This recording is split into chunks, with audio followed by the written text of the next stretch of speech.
Hello, and welcome to Read Along with Heather. Today, we will be reading Arthur's Thanksgiving by Mark Brown.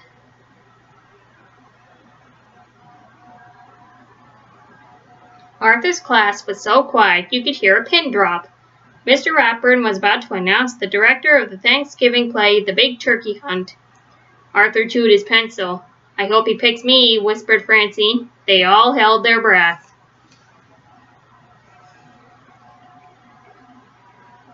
"I've chosen Arthur to direct the play," said Mr. Ratburn. He handed Arthur the script. "Me, the director?" said Arthur.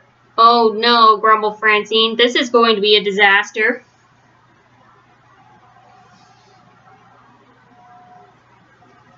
Arthur's first job as director was to assign parts. The narrator would have the most to say, but the turkey, the symbol of Thanksgiving, had the most important role of all. Secretly, Arthur was glad he wouldn't have to be the turkey. But who would play that part? At lunchtime, Francine gave Arthur 2 chocolate cupcakes. She wanted to be the narrator. Buster even let Arthur borrow his Captain Zoom spaceman. He wanted to be Governor William Bradford. Being the director seemed like fun.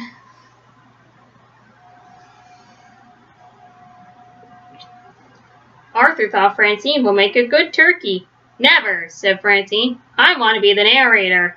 Besides, I have the loudest voice." No doubt about that. Francine would be the narrator. Arthur showed Muffy a drawing of the turkey costume. "Lots of feathers," said Arthur. It's a very glamorous role." "Look, I'm atrocious," squealed Muffy. "I should be the Indian princess. I have real braids."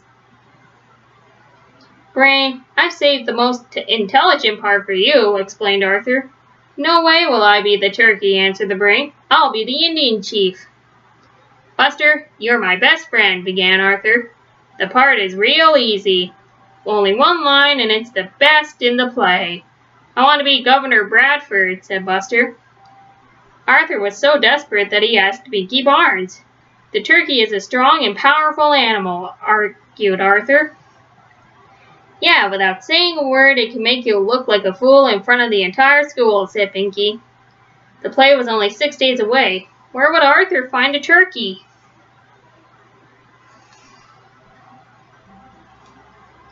Arthur knew he could count on his family.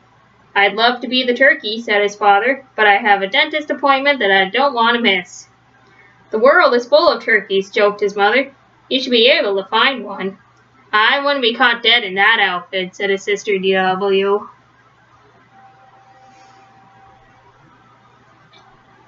"Let's talk turkey," said Arthur over the PA system at school. "The best part in the Thanksgiving play is still open. If you're interested, please come to the office at once." No one came into the office. In fact, the principal left the office laughing. Arthur put posters in the cafeteria. He placed ads in the school paper. Nothing worked.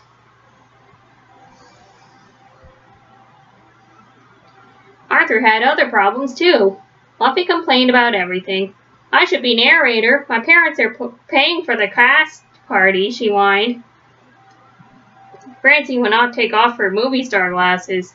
"They're good luck," she explained, but she was having a hard time seeing what she was doing. Buster couldn't remember his lines. "In 1820, he recited, we sailed to America on the Cauliflower."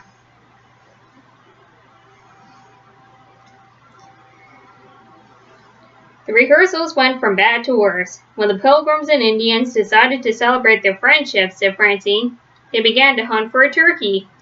"We cooked beans and pumpkin pies," whispered Sue Ellen, "and the Pilgrim men went off to hunt for a turkey. We made corn-based bread and picked cranberries," said Muffy. "Oops, and the Indian braves went on their own turkey hunt." Then it was time for Francine to present the turkey. "When the Indians and Pilgrims finally found a turkey," she began, "there was a great rejoicing. Today, when we think of Thanksgiving, we think of turkey." She glared at Arthur. "Don't worry," Arthur promised. "I told you I'd find a turkey in time."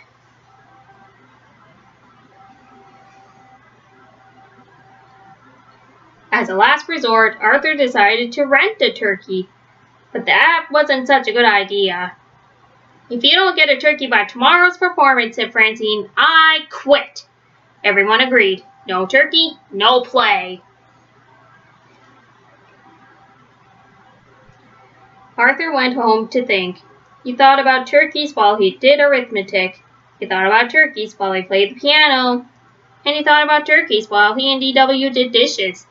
Boy, said DW, if you want something done right, you have to do it yourself. Next morning, Francine, Muffy, and Buster stood before Arthur. They weren't taking any chances. Do we have a turkey? They asked. Arthur just smiled. The whole school filed into the auditorium. Woo, said the kids when the lights went out. Shh, said the teachers as the curtain went up.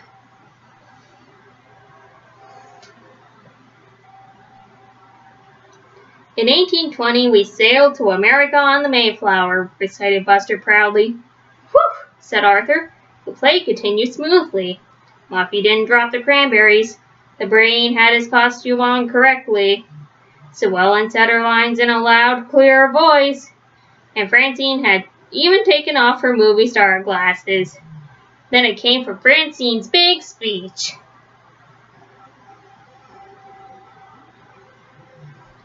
She crossed her fingers and began. When the Indians and Pilgrims finally found a turkey, there was great rejoicing. Today, when we think of Thanksgiving, we think of turkey. There was a lot of fumbling behind the curtain. Arthur took a deep breath.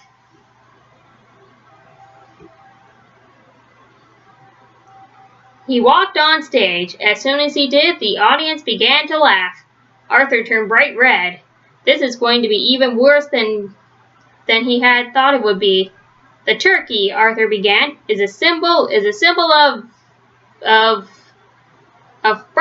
togetherness and Thanksgiving, said a chorus of voices behind him. Arthur turned around and smiled. I guess Mom was right. The world is full of turkeys. All together now. Let's hear that last line loud and clear. Happy Thanksgiving.